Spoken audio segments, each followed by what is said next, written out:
of exile and land of promise.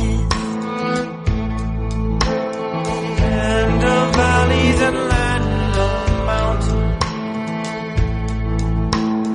Land of his living waters.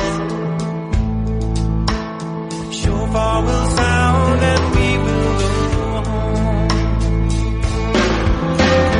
We will go home, we will go home. Shofar will sound and we will go home. We will go home, we will go home. Shofar will sound and we will go home. In this course, Modern History of Israel, you will learn about the major people, issues, and events that have shaped the modern nation of Israel. Yeshua made a covenant with Abraham.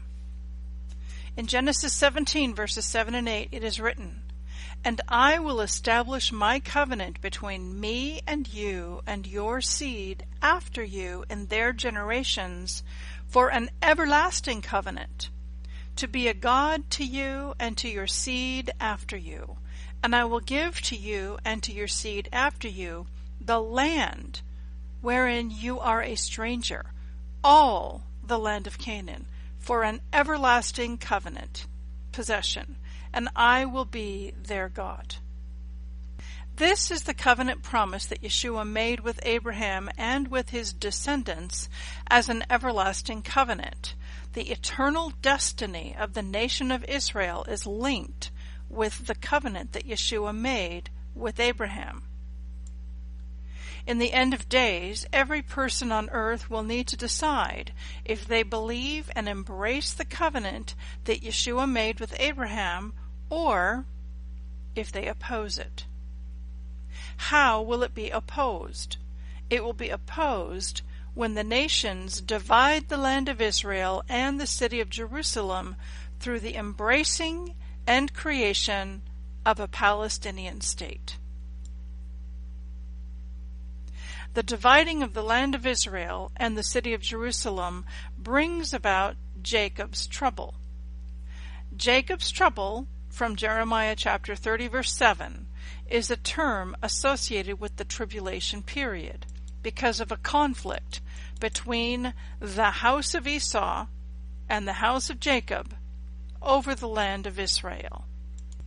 A conflict about the birthright and its blessing and who is the rightful owner of the land. We begin with looking at the role of Theodor Herzl, who is known as the father of modern Jewish Zionism. In the late 1800s, Herzl desired to establish a modern state of Israel. Herzl held a number of Zionist congresses in Europe to gather the Jews together to cast the vision for the birth of a modern Jewish state. After Theodor Herzl passed away in 1904, Chaim Weizmann picked up the vision. Weizmann worked with the British government to try to establish a homeland for the Jewish people in the land of Israel. One of the major results of Weizmann's diplomacy was the Balfour Declaration made on November 2nd, 1917, where the British government made a public commitment to work to establish a Jewish state.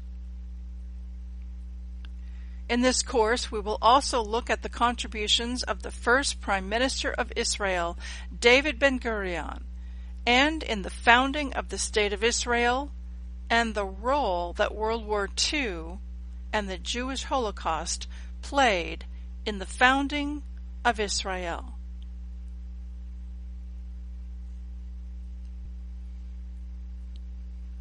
Out of the ashes of the Holocaust, a nation is born. The course, Modern History of Israel, also covers the following topics. 1. The opposition by the Arabs of a Jewish state. 2. The UN Partition Plan vote of November 29, 1947.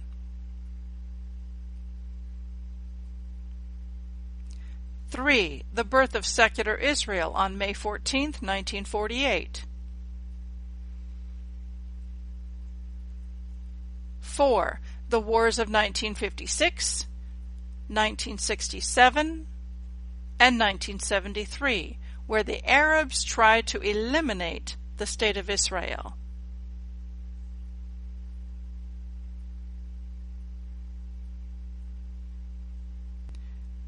5. The ongoing peace talks over the last 30 years for a two-state solution.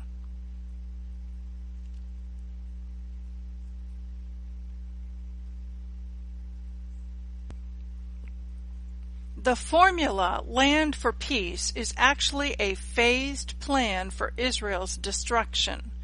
We will look at the origins of the PLO, founded in 1964 in Cairo, Egypt, and their founding document, which states the following. It rejects the Balfour Declaration of 1917.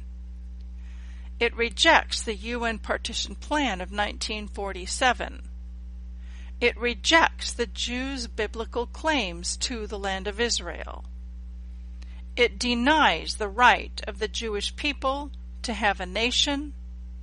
It insists that all of the territory currently occupied by the Jewish people belongs to the Palestinians. And its goal and intent is to liberate Palestine rather than recognize the existence of the State of Israel.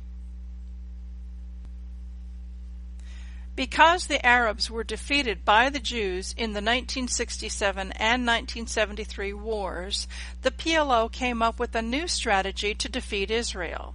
The PLO decided that it was acceptable to get rid of Israel in phases or stages, and the means for doing this is the fatally flawed formula, trading land for peace. The biblical purpose of the tribulation period, or Jacob's trouble, which precedes Yeshua setting his feet down on the Mount of Olives at his second coming, is to finally resolve the conflict between the house of Esau and the house of Jacob over the land, the birthright, and who owns the land. For those who oppose the terms of the Abrahamic covenant and support the dividing of the land of Israel and the city of Jerusalem, Yeshua will judge the nations. At the same time that Yeshua judges the nations, he will gather the exiles of Israel and unite the house of Jacob. Come with us on this journey as we study together the biblical importance and significance of the modern nation of Israel to the prophecies of the end of days. Land of hopes and land of dreams. Hear our singing.